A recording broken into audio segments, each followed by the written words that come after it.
बच्चों, मैं हूँ अर्चना। स्कूल नंबर 91 की तरफ से कक्षा 8 में आप सभी का स्वागत। आज हम हिंदी का पाठ क्रमांक 4 गांव और शहर, गांव यानी विलेज और शहर मतलब सिटी, इसके बारे में जानकारी लेने वाले हैं। गांव, इस कविता को के जो कवि है प्रदीप शुक्ल। अब प्रदीप शुक्ल इन्होंने ये कविता के माध्यम से दो समस्या हमारे सामने रखी है, एक गांव की समस्या और शहर की समस्या। मतलब इस कविता में गांव और शहर का दर्द यहाँ इन्होंने दिखाने की कोशिश की है। शहर जो है बहुत ठसा ठसा भरे हैं और गांव के लोग शहर की ओर जा रहे हैं, इसलिए शहर का जो दुख है वो अलग है और गांव का जो दुख है वो अलग है। किस प्रकार यहाँ व्यक्त हुआ है ये इस कविता के माध्यम से देखते हैं। गांव और शहर, यह कविता हम देखने वाले हैं। गांव की क्या हालत है और शहर की क्या हालत है। यहाँ आदमी नहीं रहे हैं, सभी लोग शहर की ओर जा रहे हैं। शहर जो है वो समस्या में है, इतनी भीड़ है शहर में कि शहर ठसा ठसा भरा है। अब मेरा क्या होगा, इस प्रकार यह शहर देख रहा है और गांव इस प्रकार देख रहा है। ये हम आगे की कविता के माध्यम से देखने वाले हैं। तो हम कविता शुरू करते हैं। बदला बदला सा मौसम है, बदले से लगते हैं सूर। दीदा फाड़े शहर देखता, गाँव टेकता टुकुर टुकुर। दीदा, दीदा का मतलब होता है आँख। सामने हमको चित्र में दिखाई दे रहा है। अब देखो, इन पंक्तियों से हमें यह देखना है कि मौसम क्या हुआ है, बदला बदला है। आदमी का जो व्यवहार है वो बदल गया है। आदमी के जो स्वभाव है उसमें बदलाव आया है, इसलिए कहा गया है बदला बदला सा मौसम है और बदले से सब सूर है। कवि कह रहा है परिवर्तन के माध्यम से हमें यह दिखाई दे रहा है। और इसलिए दीदा फाड़े शहर देखता, दीदा फाड़े, दीदा का मतलब होता है आँख फाड़ के देख रहा है। क्योंकि आँख फाड़ कर इतनी भीड़ शहरों में क्यों हो रही है ये देख रहा, कवि आश्चर्य से देख रहा है कि शहर में इतना गर्दी क्यों हो रहा है।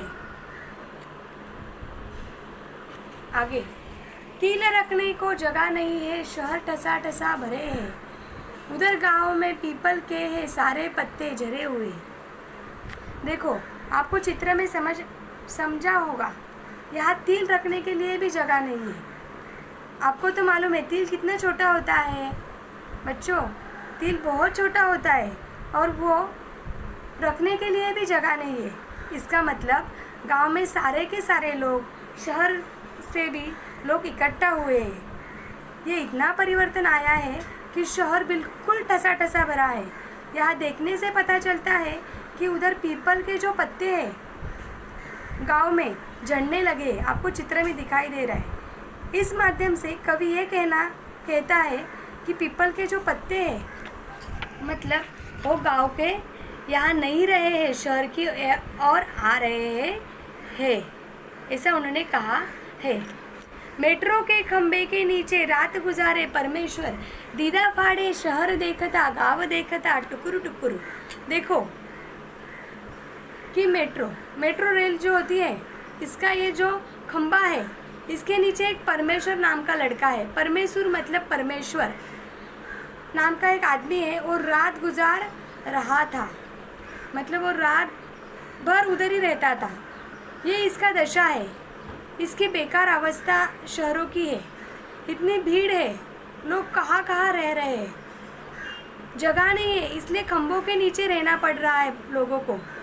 मेट्रो के खंभों के नीचे रह रहा है, इसलिए शहर जो है कैसा है, दीदा फाड़े आँख फाड़ कर देख रहे हैं और गांव जो है एक टक टुकुर टुकुर देख रहे हैं। गांव के लोग कैसे देख रहे हैं, टुकुर टुकुर। ठीक है। इधर शहर में सारा आलम आँख खुली बस दौड़ रहा, वहाँ रेडियो पर स्टेशन राम दिन है जो रहा, उनकी बात सुनी है जब से दिल करता है डुकुर दुकुर दुकुर पुकुर। जैसे आँख खुली मतलब जैसे ही सुबह होती है तो शहर की जो दुनिया होती है, आलम, आलम का मतलब होती है दुनिया। शहर के लोग होते हैं वो चलने लगते हैं, दौड़ने लगते हैं, मतलब दिन भर उनका काम चालू ही रहता है, बस अपने काम में व्यस्त लगने लगते हैं। आँख खुली काम पर दौड़े, बस इस प्रकार शहर का वातावरण होता है।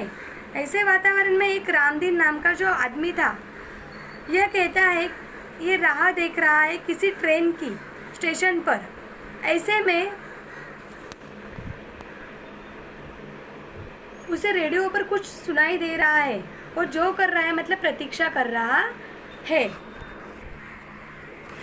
सूरसतिया के दोनों लड़के सूरत गए कमाने, गेहूं के खेतों में लेकिन गिल्ली लगे कमाने। गिल्ली का मतलब होता है जो गिलहरी, गिलहरी आपने शायद देखी होगी, जिसे अपन मराठी में कहते हैं खारुताई, है ना। अब देखो समझो, ये सूरसतिया है और उसके दोनों लड़के कहाँ गए हैं? सूरत जो शहर है वहाँ कमाने के लिए गए हैं। देखो सूरसतिया के दोनों लड़के, लेकिन इनके जो खेत है ये खाली खाली नज़र आ रहे हैं। इनके खेतों में अब फसल नहीं आ रही है, क्योंकि फसल उगाने के लिए ही कोई नहीं है। कहाँ दौड़ रहे हैं? शहरों में दौड़ रहे हैं, केवल धूप ही खा रहे हैं। ऐसी दशा यहाँ दिखाने की कोशिश की है। लंगड़ा कर चलती है गैया, सड़कों ने खा डाले खूर, दीदा फाड़े शहर देखता, गाँव देखता टुकुर टुकुर। खूर का मतलब होता है जानवरों के नाखून। यहाँ गांव की दशा अलग है। इस गांव में जो भी है गैया, गैया, इन गैया के जो खूर होते हैं, नाखून होते हैं, वो सड़कों ने खा डाले हैं। मतलब सड़क पे चलते चलते उनके नाखून घिस घिस के क्या हुए? पूरे खराब हुए, खा डाले हैं, मतलब ऐसा अर्थ होता है। इसलिए लंगड़ा कर चल रही है गैया। इस प्रकार प्रदीप शुक्ल ने कविता के माध्यम से गांव और शहर का दर्द हमारे सामने रखने की कोशिश की है। गांव और शहरों में क्या फ़र्क है? तो गांव के सारे लोग शहर की ओर आ रहे हैं, ऐसे कवि ने हमको इस कविता के माध्यम से बताने की कोशिश की है। शब्दार्थ: दीदा यानी आँख, टुकुर टुकुर मतलब एकटक देखना, आलम दुनिया, जो रहा प्रतीक्षा कर रहा, डुकुर डुकुर मतलब घबरा जाना। धन्यवाद बच्चों।